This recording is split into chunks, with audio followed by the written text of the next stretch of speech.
الحمدللہ وحدہ والصلاۃ والسلام علی من لا نبی بعدہ۔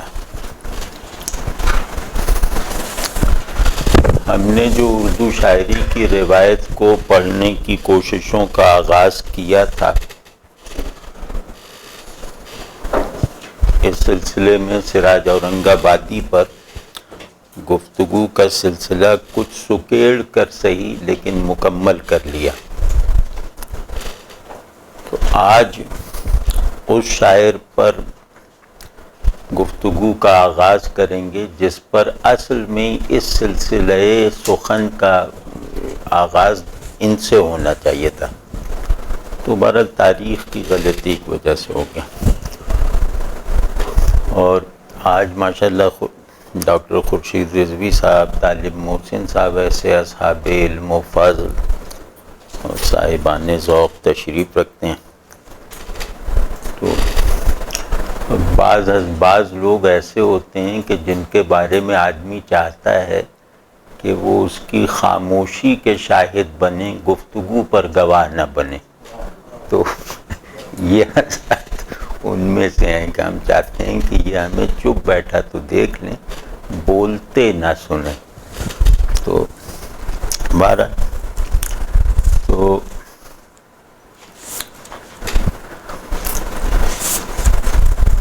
کچھ ابتدائی باتیں جو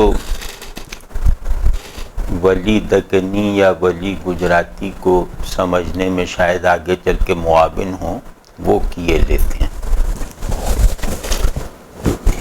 ولی بھی سراج اورنگ آبادی کے سینئر معاصر ہیں، مطلب 20-25 برس عمروں میں ان کی فرق تھا، اور سراج اورنگ آبادی پر ولی کے اثرات بہت واضح ہیں۔ ولی کی زمینوں پہ غزلیں کہنا یہ جیسے ان کی ایک عادت سی تھی۔ تیسرے یہ کہ یہ ولی بھی شاید اورنگ آباد ہی کے تھے، تو ان میں معاصرت کے ساتھ ساتھ مصاحبت کا بھی تعلق پایا جاتا تھا۔ تو ان کا اصل نام جو ہے اس میں بھی اختلاف ہے ان کے وطن کی طرح۔ بعض محققین کے نزدیک یہ گجرات کے تھے، بعض کے نزدیک یہ اورنگ آباد دکن کے تھے، اور کچھ صلحجو قسم کے جو محققین ہیں انہوں نے اس کا حل یہ نکالا کہ یہ کہہ دیا کہ گجرات بھی دکن میں تھا، تو چاہے انہیں گجراتی کہو یا دکنی کہو، بات ایک ہے۔ تو بہرحال ولی کو سمجھنے میں انشاءاللہ اس بات سے کوئی زیادہ فرق نہیں پڑے گا کہ ہم انہیں گجراتی سمجھیں یا دکنی جانیں۔ تو ان کے بارے میں جو پہلی بات ذہن میں رہنی چاہیے ان کا دیوان کھولتے وقت، وہ یہ کہ بعض اعتبارات سے یہ اردو کے پہلے بڑے شاعر ہیں۔ اردو شعری روایت کے آغاز میں جو بڑی شاعری کے عناصر پائے جاتے ہیں، بڑی شاعری کے جو ابتدائی شواہد پائے جاتے ہیں، وہ غالباً سب سے زیادہ کثرت کے ساتھ ولی کی شاعری میں موجود ہیں، اور بلکہ اس سے بڑھ کر یوں بھی محسوس ہوتا ہے کہ جیسے اردو شعری روایت میں بڑی شاعری کر سکنے کی کچھ قوتیں ولی نے فراہم کی ہیں، اور ولی کے شعر میں موجود ان عناصر عظمت کا ظہور میر اور غالب ایسے شعراء کے ہاں بھی ہوا۔ تو ولی کی گویا ایک اعتبار سے دوہری اہمیت ہے۔ ایک تو یہ کہ یہ اولین بڑے شاعر ہیں، اور اس کے ساتھ ساتھ یہ کہ اردو شاعری کو جن خصائص کی انتہائی ضرورت تھی اپنی تکمیل کے لیے، اور ایک روایت کے طور پر امتیاز کے ساتھ اپنی تشکیل کے لیے، ان عناصر کی ابتدائی فراہمی کے آثار ولی کے دیوان میں واضح طور پر پائے جاتے ہیں، مطلب قیاس کیے بغیر۔ تو دوسری بات یہ ہے کہ ولی خوبصورتی کے شاعر ہیں، یعنی شاعری میں بڑائی کی چند اقسام ہوتی ہیں نا، مطلب ایک عنصر عظمت جو ہے وہ شاعری میں فکر سے پیدا ہوتا ہے، ایک بلند تخیل سے پیدا ہوتا ہے، ایک زبان پر قدرت سے پیدا ہوتا ہے، وغیرہ وغیرہ۔ تو ولی کے یہاں دو چیزیں بڑے شاعروں کی طرح پائی جاتی ہیں، یعنی کہ بڑائی کی شان سے چھلکتی ہوئی خوبیاں ہیں۔ ایک ہے خوبصورتی، وہ خوبصورتی کبھی یہ تصویر سے پیدا کر دکھاتے ہیں، کبھی اس کا اظہار مضمون کی بندش سے کرتے ہیں، لیکن ان کی شاعری جس فضا میں زیادہ تر ہمیں پہنچاتی ہے وہ فضا ایک طرح کی ایسی خوبصورتی کی فضا ہے جو دل کی حس جمال کی تسکین کرنے کے ساتھ ساتھ آنکھ کے ذوق حسن کو بھی فلفل کرتی ہے۔ تو اس میں ولی بہت کمال رکھتے ہیں، اور ان کو پڑھتے وقت بار بار نظیری نیشا پوری کی طرف ذہن جاتا ہے۔ نظیری جیسا کہ آپ جانتے ہیں کہ حافظ کی غزل گوئی کی روایت کے سب سے بڑے آدمی ہیں، یعنی حافظ کے تتبع میں حافظ کے رنگ سے جو ایک دبستان پیدا ہوا، اس میں غزل گوئی میں سب سے بڑا نام نظیری کا ہے۔ اور نظیری کے یہاں بھی جیسے ایسا لگتا ہے کہ حسن نے، کلی حسن نے اپنے اظہار کو روک رکھا تھا، اپنے بعض بڑے اجزاء کے اظہار کو روک رکھا تھا نظیری کی آمد کے انتظار پر۔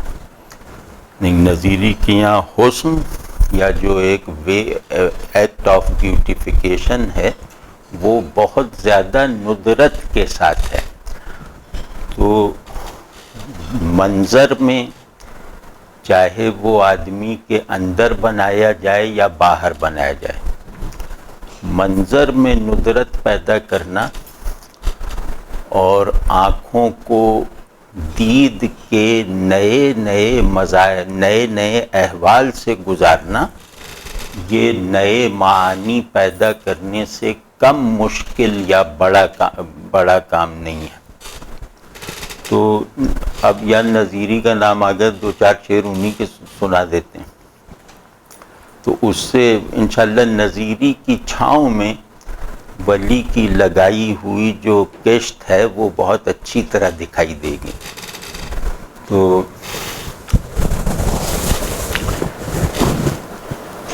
منظر یہ ہے کہ محبوب جو ہے وہ رقیب کے قریب ہوتا جا رہا ہے، عاشق کی کڑھن میں اور غصے میں بھی اضافہ ہوتا جا رہا ہے۔ تو ایک مرتبہ یہ ہوا کہ رقیب نے دعوت دی عاشق کو بھی اور محبوب کو بھی، تو یہ دونوں رقیب کی دعوت میں شریک ہوئے۔ اب وہاں کا ایک منظر دیکھیں نظیری کیسے وہ پیش کر رہا ہے، کوئی معنی نہیں، کوئی بڑا مضمون نہیں، ہمارے علم یا ہمارے شعور میں اضافہ کر دینے والی کوئی ایک چیز بھی اس شعر میں نہیں ہے، لیکن ہمارے جمالیاتی ذوق کے پورے سوانح میں کسی بہت بڑے واقعے کا خلاصہ پایا جاتا تھا، وہ اس شعر نے بھر دیا۔ نشست پہلو من وز رقیب جام گرفت، نشست اب معاملہ بندی کے شعر میں بڑائی پیدا کرنا یہ تقریباً ناممکنات میں سے، کہ نشست پہلو من وز رقیب جام، اب اس میں اشارہ کسی طرح ہو جائے برا نہ مانی، ہاتھ ایسے ہی ہلا رہے ہیں کہ میرے کہ بیٹھا تو اس دعوت میں وہ میرے پہلو میں مجھ سے لگ کر بیٹھا، لیکن جام رقیب سے لے لیا. آپ سمجھیں نا، محبوب بیٹھا تو عاشق کے سے لگ کر، لیکن رقیب نے جام جو اسے پیش کیا اسے اس نے قبول کر لیا. اب یہ ہوا. اب مصرع جو آ رہا ہے کہ گلے تلافی من رنگ انتقام کے رفت. گلے تلافی پر پوری لغت قربان کی جا سکتی ہے. یہ فریز ایسا ہے کہ گلے تلافی نہ نظیری سے پہلے انشاءاللہ ملے گا، نہ نظیری کے بعد کسی کو اس کو استعمال کرنے کی ہمت ہوئی کہ گلے تلافی من رنگ انتقام کے رفت.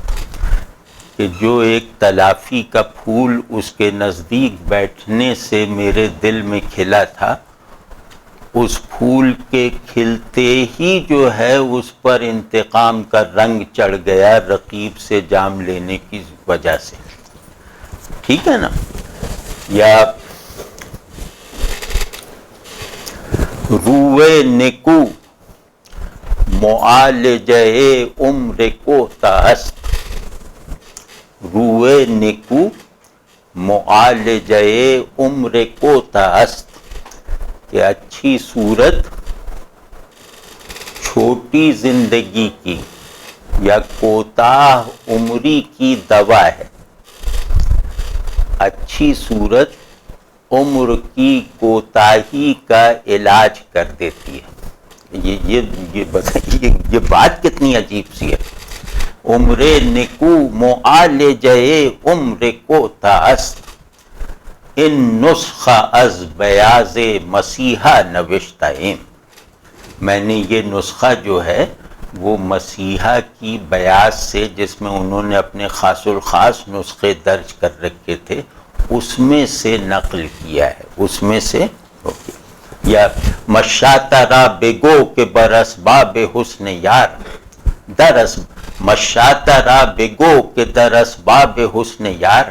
کہ آرائش کرنے والی خاتون سے کہو کہ دوست کے حسن کے اسباب میں، یعنی دوست کی بیوٹی کٹ میں چیزیں فضوں کند کے تماشا بما رسد.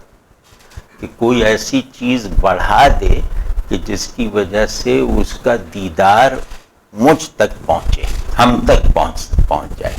یعنی اس کا جمال حالت اظہار میں بھی ہمارے لیے ماورائے دید رہتا ہے. یہ اس میں معنی بھی ہے. ٹھیک ہے. تو خیر اس طرح کے شاعر کی، ظاہر ہے کہ اس زمانے میں فارسی شعری روایت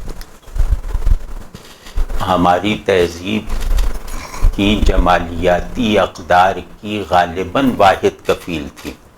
تو نظیری، حافظ وغیرہ کے اثرات ہمارے ابتدائی نہیں بلکہ تمام بڑے شاعروں پر پڑھتے چلے آئے ہیں.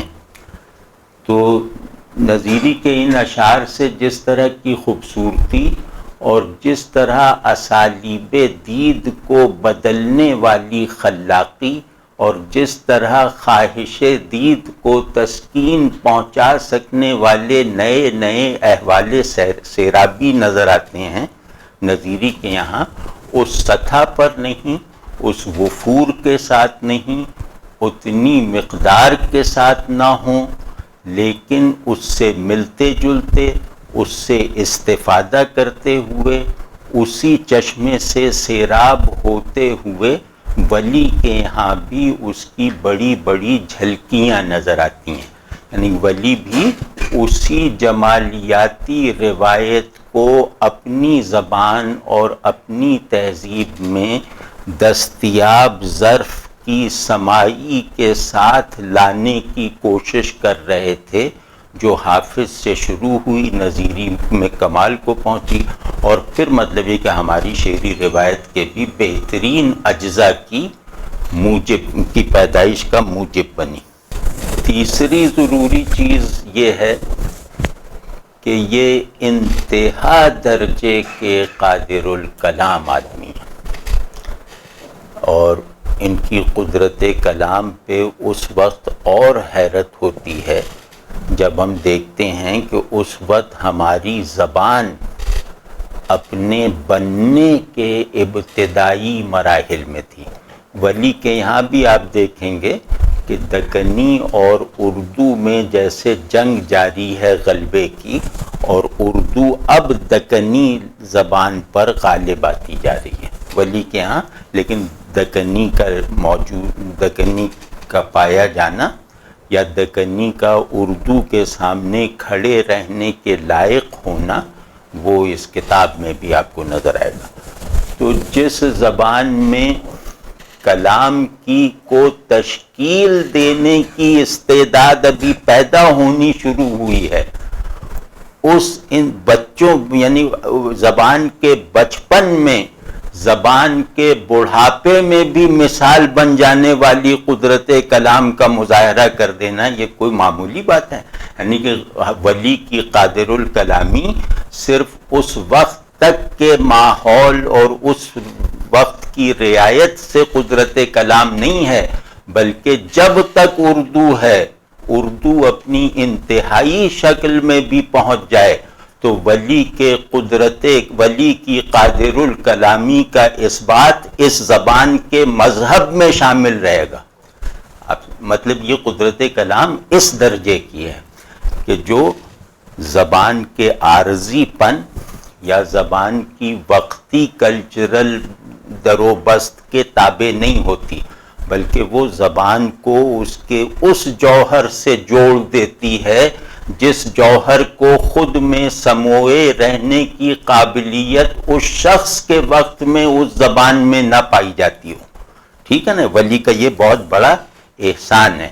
اور خیر یہ لوگوں نے لکھا بھی ہے بہت شکر گزاری کے ساتھ کہ ولی کی وجہ سے شمالی ہندوستان میں اردو شاعری کی بڑی روایت کا بیج پڑا. یہ لکھا ہے جیسے نور الحسن ہاشمی صاحب جنہوں نے بہت اچھا کام کیا یہ کلیات ولی ایڈٹ کر کے، اور یا ڈاکٹر عبدالستار صاحب صدیقی جو اچھے محقق تھے، اچھی نظر رکھتے تھے تاریخ ادب پر بھی اور ادب کی تاریخ پر بھی اور لسانیات پر بھی. تو ان حضرات کا کہنا یہ ہے کہ ولی کے براہ راست اثرات محسوس ہوتے ہیں، پائے جاتے ہیں دلی میں اردو کی ابتدائی غزل گوئی پر. اچھا، چوتھا یا پانچواں جو نقطہ ہے وہ یہ ہے کہ ولی نہایت عالم فاضل آدمی تھے. مطلب یہ نرے شاعر نہ تھے، یہ مذہبیات کا خوب، دینیات کا خوب علم رکھتے تھے، تصوف کے ایک سلسلے سے عملاً جڑے ہوئے تھے، عربی اچھی جانتے تھے، فارسی کے ماہر تھے، اور مقامی جو زبانیں اور بولیاں ہیں ان میں بھی جیسے گہرائی تک اترے ہوئے تھے. اور یہ بہت زیادہ جانتے تھے کہ اردو کو اپنے امتیاز کے لیے ایک ایسی ہندوستانیت سے جڑ کر رہنا ہے جو ہمارے ارد گرد پائی جاتی ہے. اور اس میں کچھ شعر سناؤں گا تو آپ کو احساس ہوگا کہ وہ کتنا احترام کرتے تھے اپنے کلچر کا اور اس کلچر کو تشکیل دینے والے تمام عناصر کا. تو یہ چند چیزیں تھیں. اچھا، اور دوسرے یہ کہ عملاً صوفی تھے، اور ایک خیال یہ ہے کہ کسی بڑے مدرسے میں پڑھاتے بھی تھے، اور لیکن اس کے باوجود ان کے جو جمالیاتی مضامین ہیں وہ متصوفانہ بہت کم ہیں. یعنی ان کا جو ذوق جمال ہے وہ انسانی حسن صورت سے تسکین پانے کا عادی ہے. تو انہوں نے حسن کو آئیڈیا نہیں بنایا بلکہ حسن کو ایک ٹینجیبل فارم بنا کر اس کے حسی تجربے کی مختلف تہوں کو ابھار کر لائق اظہار بنا کر دکھایا ہے. تو یہ صوفی شاعر نہیں تھے، خود صوفی تھے لیکن صوفی شاعر نہیں تھے، اور صاحب علم و فضل تھے. تو ان کے علم و فضل کی چھوٹ ان کے شعر پر بھی پڑتی دکھائی دیتی ہے. یہ بلکہ انہوں نے کیا نام ہے نور الحسن صاحب ہاشمی جنہوں نے مرتب کیا ہے کلیات ولی کو، انہوں نے کچھ شعر نقل کیے ہیں تاکہ عام اس سے بھی محظوظ ہو لیں، اور پھر اس کے بعد ہم بالکل ولی کی شعری دنیا میں داخل ہو. کہ نور الحسن ہاشمی صاحب فرماتے ہیں کہ ولی کا اثر محض تاریخی حیثیت نہیں رکھتا، اس کے کلام میں ایسے گل بھی ہیں جو باوجود زبان کی غرابت کے ہمیشہ شگفتہ و شاداب رہیں گے. مثلا اب یہ کچھ شعر انہوں نے دیے ہیں. جسے عشق کا تیر کاری لگے، جسے عشق کا تیر کاری لگے، اسے زندگی کیوں نہ بھاری لگے. اس میں قدرت کلام کا ایک چھوٹ سی پڑتی، وہ آپ نے دیکھی، وہ ردیف میں ہے کہ ردیف لگے جو ہے نا دونوں جگہ مختلف معنی میں ہے. ایک لگنا جیسے ٹھک سے لگنا، اور ایک ہے محسوس ہونا. ٹھیک ہے نا، مطلب یہ بھی اس ابتدائی زمانے میں. جسے عشق کا تیر کاری لگے، اسے زندگی کیوں نہ بھاری لگے. جو عشق کا تیر کھا لے گا اسے جینا برا ہی لگے گا نا. یہ کہہ رہے ہیں خوب روح خوب کام کرتے ہیں،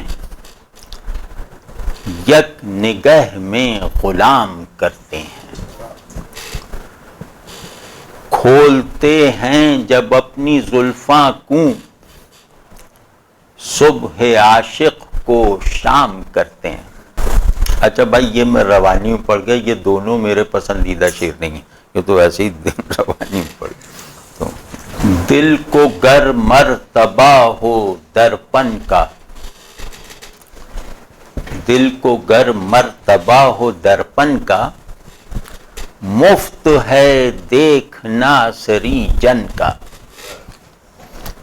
کہ دل اگر آئینہ بن جائے تو پھر محبوب کو دیکھنا بالکل مفت ہے، مطلب ہر حال میں ہر وقت حاضر ہے.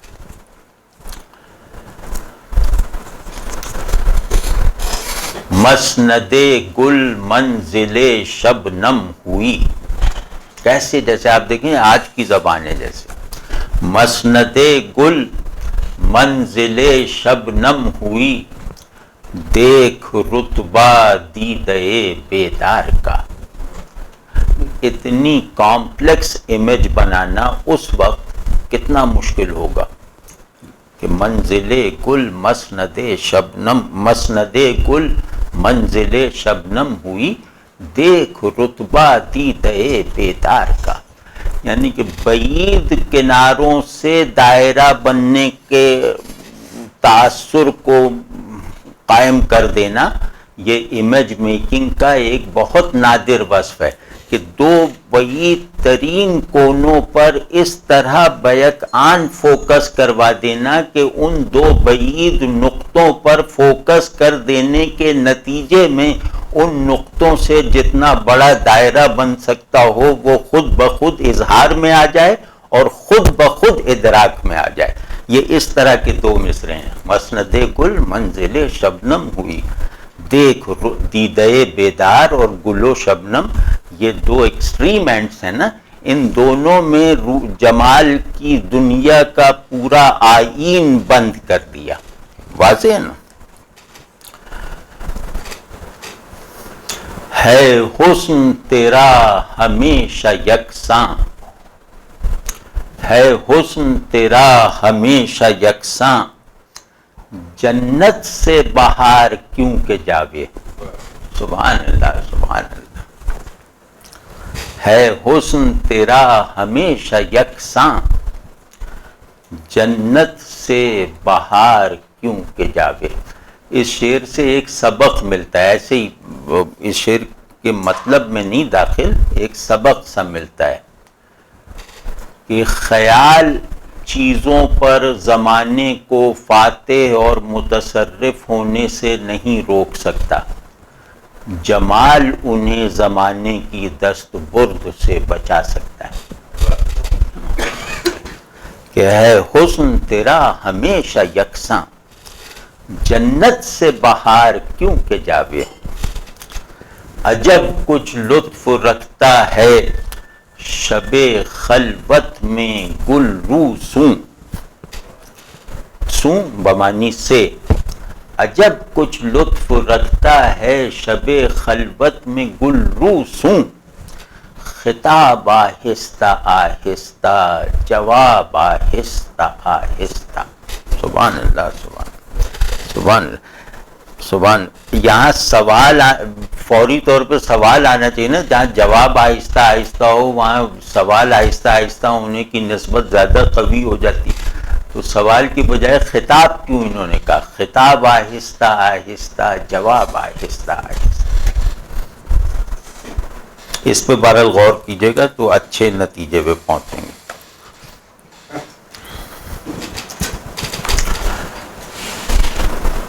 عشق کے راہ کے مسافر ہوں،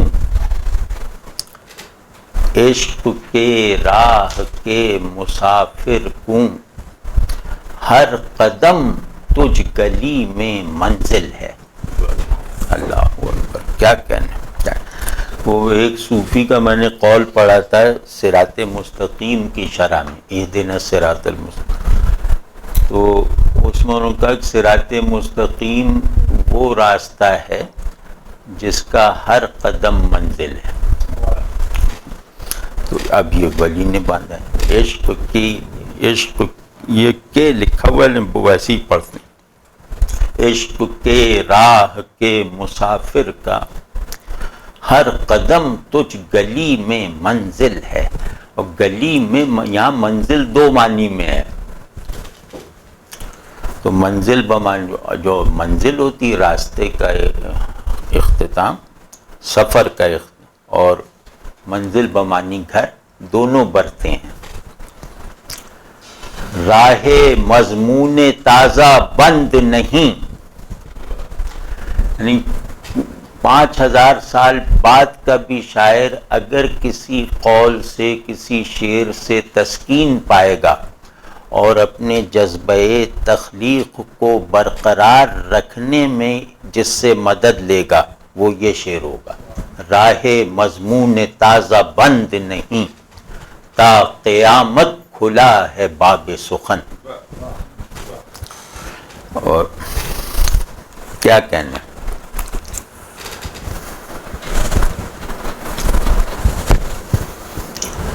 اب ولی پر ایک تمہیدی سی مربوط گفتگو کرنے کی کوشش کر لیتے ہیں۔ تو اگلی 2-3 نشستوں میں ولی کی کچھ منتخب غزلیں تشریح کے انداز میں، کچھ اس میں سیر کرنے کے انداز میں، اس سے حاصل ہونے والے شعری معارف کو تفصیل دینے کی نیت سے وہ کرتے رہیں گے۔ تو غزلیں تو ہم اگلی نشست میں انشاءاللہ پڑھنے کی کوشش کریں گے، ولی کے منتخبات۔ تو ابتدائی طور پر جو بات کہنی ہے وہ یہ ہے کہ ولی نے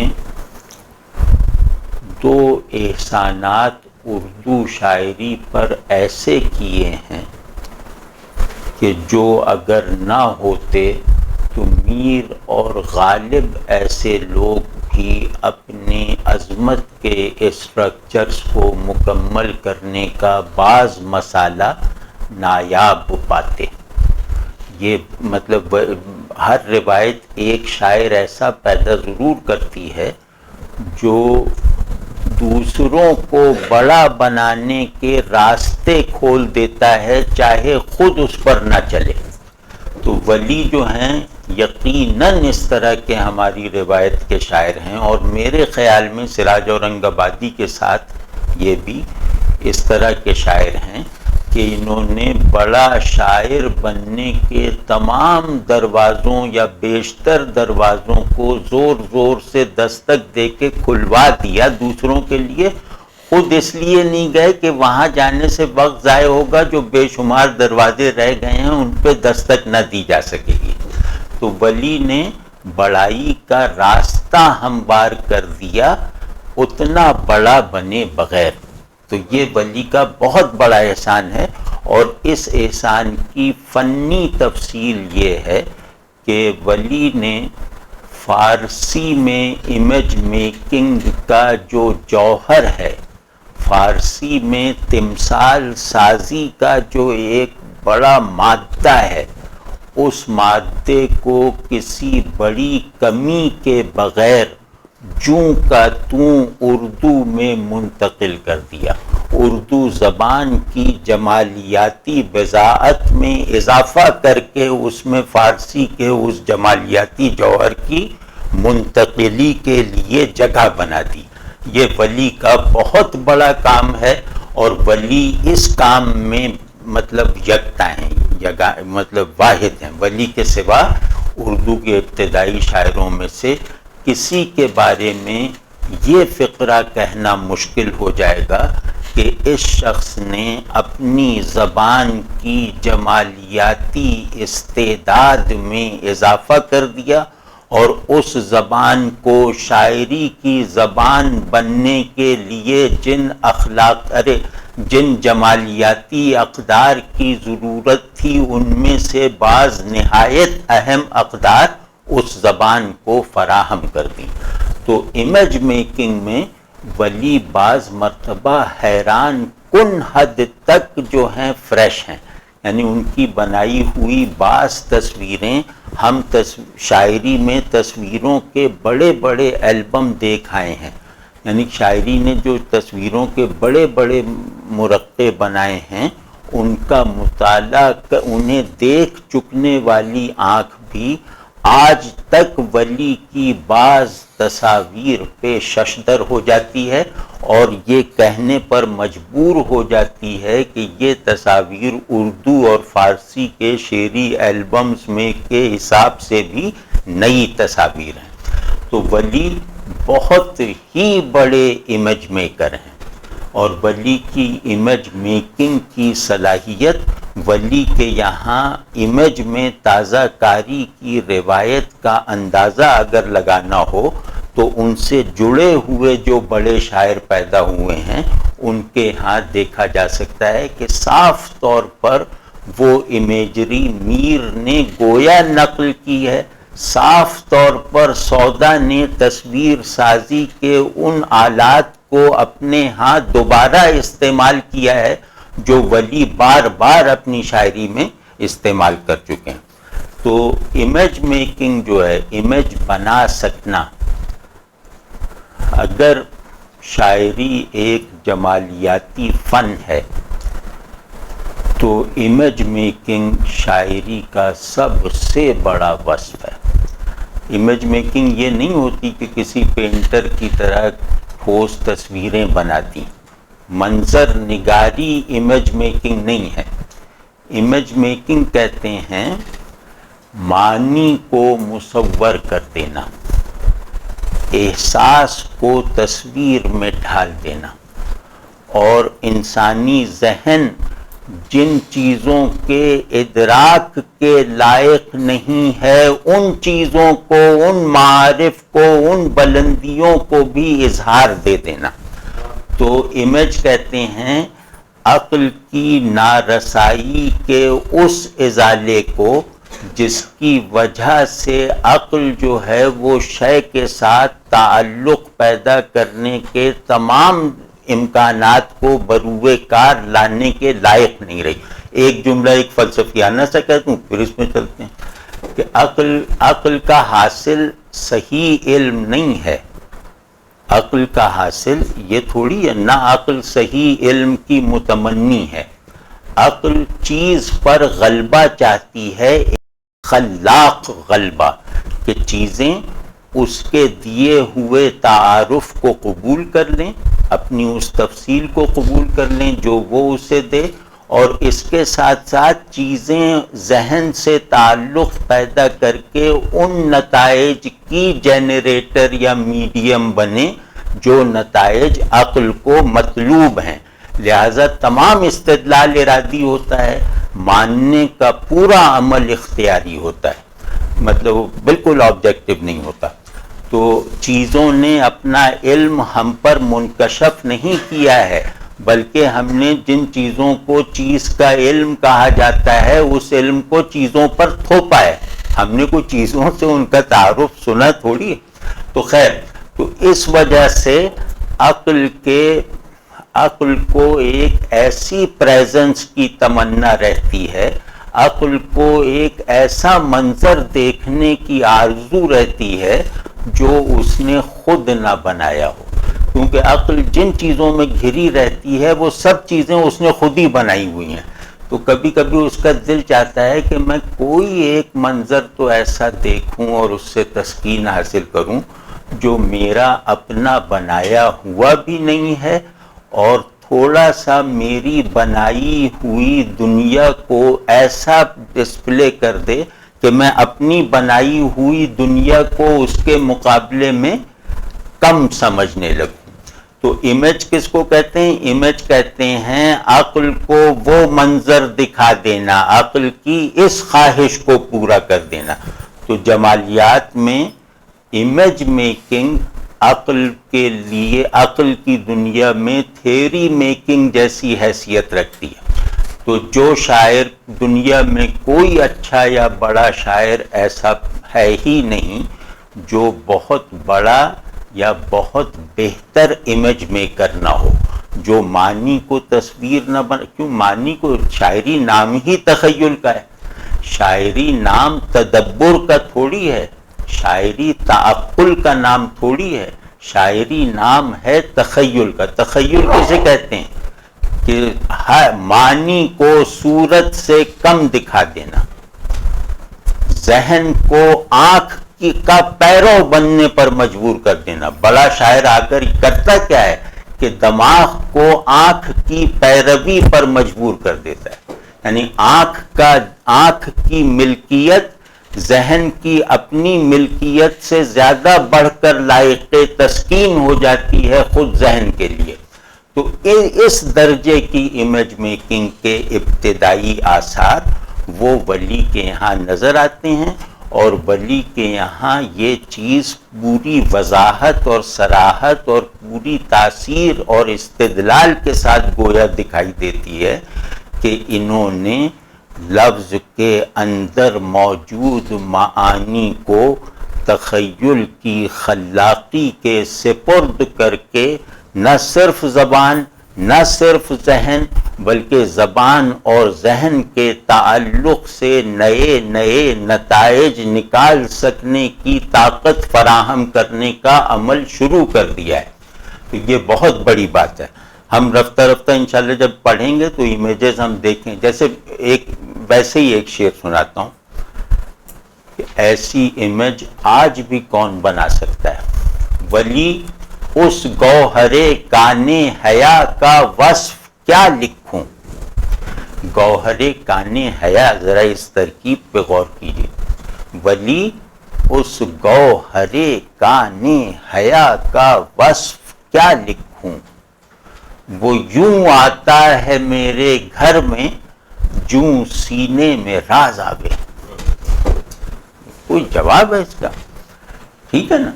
تو مطلب اس طرح کی بہت ساری ان کی امیجری. تو دوسرا جو ان کا کمال ہے، جو ہم نے پہلے اجمالاً عرض کیا کہ ایک تو امیجری ہے کہ بھائی کیا عرض کروں، جس تخلیقی یا شعری یا جمالیاتی روایت میں کھونا اور پانا، تسکین اور اضطراب، سیرابی اور تشنگی، یہ سب کی سطح، خوشی اور ناراضی، ان سب کی سطح اگر بلند نہ ہو تو کوئی تہذیب اپنے پنپنے کا سامان کسی نظریے سے اخذ کرنے میں کبھی کامیاب نہیں ہو سکتی. ہر تہذیب کے لیے ضروری ہے کہ اس کے یہاں انسان کے تمام جذبات و عواطف اور خیالات و افکار ایک مسلسل بلندی سے گزرنے کے تجربے سے گزر رہے ہوں. تو اس میں سب سے زیادہ مدد جمالیاتی فنون کرتے ہیں کہ جمالیاتی فنون جو تسکین اور فرحت پہنچانے کے مقصود کے تحت مقصد کے تحت وجود میں آتے ہیں، یہ ہمارے احساسات کی، ہمارے عمومی احساسات کی سطح کو بلندی فراہم کرنے کے آلات ہیں۔ تو ہمارے یہاں اس کا باقاعدہ آغاز یعنی جمالیات ایک قوت رفعت بن کر ہماری تہذیب کو جب سے فراہم ہوئی ہے، جب ولی نے اس زبان کو بڑی شاعری کا میڈیم بننے کے لائق بنایا، اور امیج میکنگ کو ان کی اس حوالے سے دیکھا جائے کہ ہر امیج مکمل ہوتے ہی تسکین دید بھی کر دیتی ہے اور جذبہ دید کو بھی بیدار کر دیتی ہے۔ آپ سمجھے، ہر دید دیکھنے کی تسکین بھی کر دیتی ہے اور اندیکھے کی کشش کو بڑھا دیتی ہے۔ یہ دونوں چیزیں انشاءاللہ بالکل واضح حالت میں ولی کے یہاں ہمیں خواہ ابتدائی صورت میں صحیح لیکن نظر آئیں گے، اور کچھ شعر پڑھتے پڑھتے بار بار میر اور غالب وغیرہ کے اشعار ذہن میں آ رہے تھے، وہ بھی انشاءاللہ ہم پڑھتے وقت دیکھیں گے۔ دوسرا جو نقطہ میں عرض کر رہا تھا کہ ان کی قادر الکلامی کسے کہتے ہیں؟ قدرت کلام کہتے ہیں لفظ اور اس کے معنی کے درمیان نئی نسبتیں ایجاد کرنا۔ قادر الکلام آدمی لفظ اور اس کے معنی کے درمیان جو موجود نسبت ہوتی ہے، اس موجود نسبت میں نہ صرف یہ کہ اضافہ کرتا ہے بلکہ اسے کچھ اور نئی نسبتیں فراہم کرتا ہے۔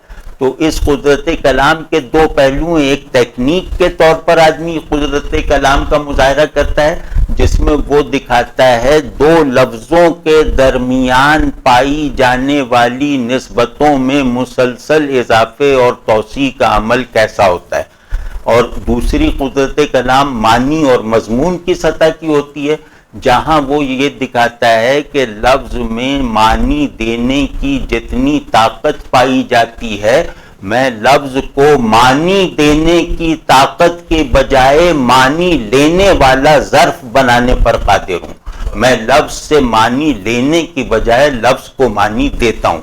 ان دونوں سطحوں پر ولی نہایت کامیاب ہیں۔ یعنی ایک قدرت کلام تکنیک کی سطح پر ہے، وہ ایہام گوئی کی روایت کی بانی ہے، یعنی ایہام گوئی کی جو روایت ہماری ابتدائی اردو شاعری میں پیدا ہوئی ہے، اس کے بارے میں کہا جاتا ہے کہ اس کے ایک بانی ولی ہیں اور ایہام گوئی کے بعض نمونے ولی کے ہاں نظر آتے ہیں۔ ایہام گوئی کسے کہتے ہیں؟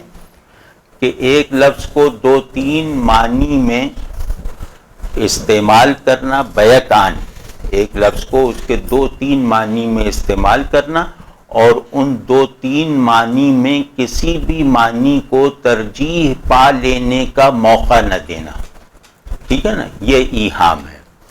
تو ایک زمانے میں اس نے بڑے بڑے پر لطف اور مزیدار نمونے پیدا کیے، لیکن ہر زمانے میں کچھ لوگ ضرورت سے زیادہ بامقصد ہو جاتے ہیں نا، تو اس زمانے میں بھی اس کے لیے ایہام گوئی کی مخالفت ہوئی۔ لیکن بہرحال ایہام گوئی ہماری شاعری کا ایک بہت قیمتی حصہ ہے، اور ایہام گوئی کے لیے ایک بہت زبردست قسم کی استادی کی اور لفظ شناسی کی ضرورت ہوا کرتی تھی۔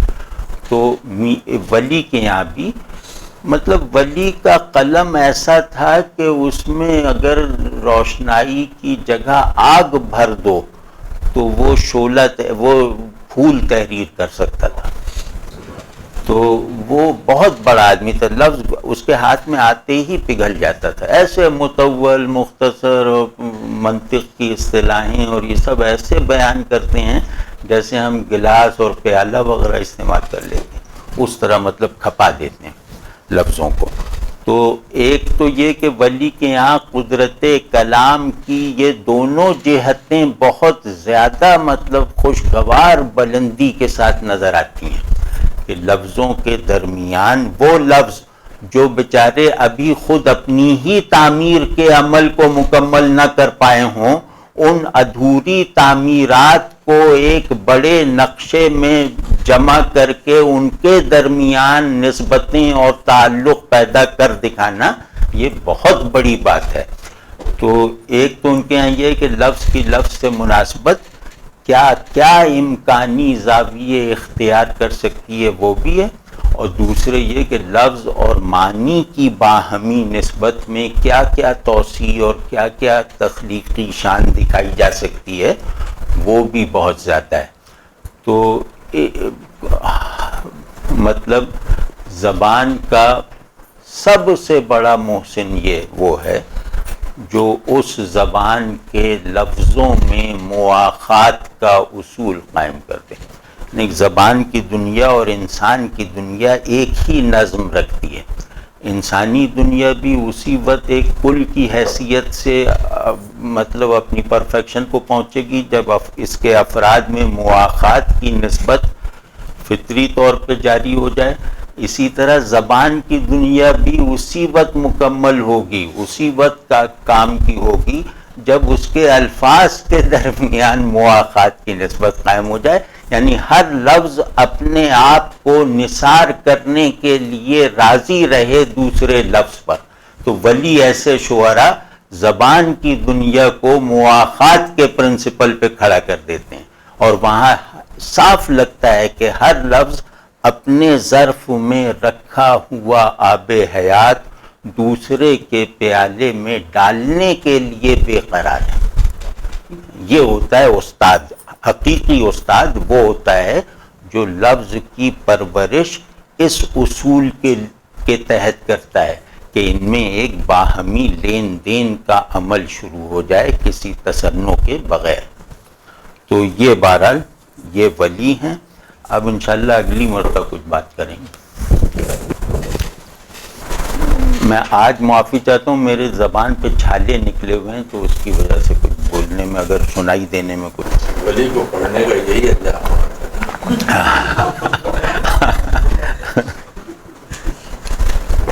زبان لال سے مداحی ولی کرتے۔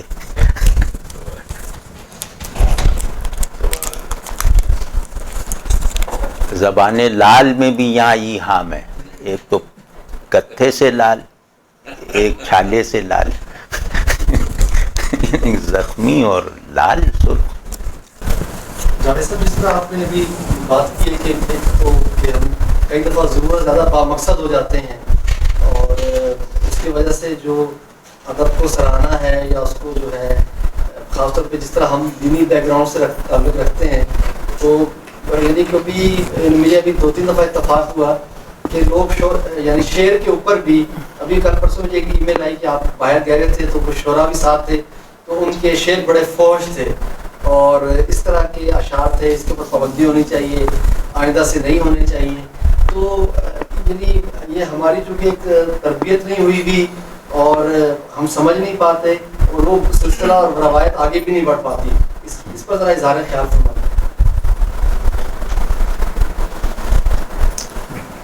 ایک عنوان بنا دیں ایک فقرے میں، تو یہ اظہار خیال تو آپ نے فرما دیا۔ وہ نہیں، اس میں دونوں طرفوں کا خیال رکھنا چاہیے۔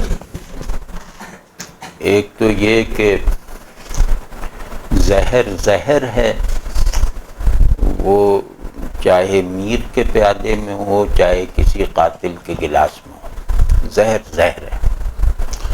تو زہر کسی بھی ترکیب سے تریاک نہیں بن سکتا۔ تو شعر و ادب بھی تہذیب کے اخلاقی اصول اور کو جمالیاتی تائید فراہم کرنے کے مکلف ہیں۔ یعنی شاعری کا اصل کام کیا ہے کہ معاشرے کی اخلاقی اقدار کو جمالیاتی کمک فراہم کی جائے تاکہ اخلاق جبر نہ رہیں، موجب تسکین بن جائیں۔ تو ہر تہذیب اسی وقت تک اپنے بقا کا سامان رکھتی ہے جب تک اس کی اخلاقی اور جمالیاتی اقدار میں تصادم نہ ہو۔ تو اگر کوئی شاعر تصادم کا ماحول پیدا کرنے کی کوشش کرے گا تو وہ مطلب شاعری کے پیمانے پر بھی مطلب شعر کے مقصد سے بھی انحراف کا مجرم ہوگا. تو اگر کوئی کہہ رہا ہے کہ اس کے شعر میں فوش گوئی ہے یہ ہے، اور اگر ہے تو ظاہر ہے کہ اس پہ نظر رکھنی چاہیے، اور اس پہ نظر رکھنے میں غفلت ہی کا نتیجہ ہے کہ اردو فارسی کی شعری روایت میں جو مسلمات تہذیب ہیں، یعنی تہذیب کے لیے جو آرکیٹائپل شخصیات ہیں، ان کی توہین و تحقیر کا مسلسل مظاہرہ کیا جاتا رہا. سیدنا موسیٰ علیہ السلام کو سمجھ رکھا ہے جیسے پرائمری اسکول میں ہمارے کلاس فیلو. سیدنا عیسیٰ علیہ السلام کو سمجھ رکھا ہے کہ وہ ہمارے نعوذ باللہ محبوب کے ماتحت ہیں. یا جبریل، یا مطلب یہ جو بڑی بڑی چیزیں ہیں نا، وہ اسی عدم توازن کی وجہ سے. تو جمالیاتی کارنامہ وہ شخص انجام دے ہی نہیں سکتا جس کو اپنی تہذیب کے اخلاقی آئیڈیل سے سیرابی اور سرشاری نصیب نہ ہو. وہ بڑا کارنامہ نہیں انجام دے سکتا. یا اس کو ہم بڑا نہیں کہیں گے، کیونکہ ہو سکتا ہے بہت ہی بڑے آرکیٹیکچر پہ شراب خانہ بنا دیا جائے، اس کی آرکیٹیکچر کی خوبیاں اس جگہ کی کشش میرے اندر نہیں پیدا کریں گی نا.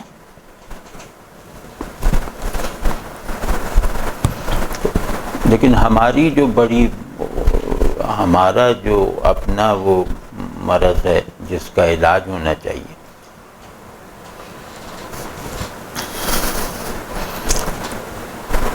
وہ یہ کہ ہم نے زبان کی طرف سے بہت غفلت برتی ہے. آپ جتنی زبان جانتے ہیں اتنا ہی آتھینٹکلی موجود ہیں. آپ کا ذہن اتنا ہی ہے جتنی آپ کی زباندانی ہے.